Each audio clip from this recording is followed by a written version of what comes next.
So ayan, good morning mga idol. Ngayon po ay pupunta tayo sa West Hawk. Kakamping tayo doon ng 3 days. So, syempre pag may camping, hindi po pwedeng maiwan ang aking bike. Yan.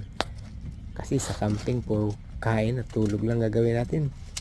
Kaya dapat dalhin ang bike para meron tayong exercise. Healthy living ba? Ayan. So, yun po, abangan nyo po ang aking gagawing pagbabike doon. Oops, teka lang, may nakalimutan pala ako.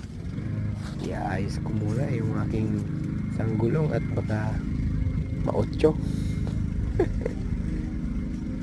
Ayan, ganyan dapat. So, I think we're ready. So, see you guys there. Bye.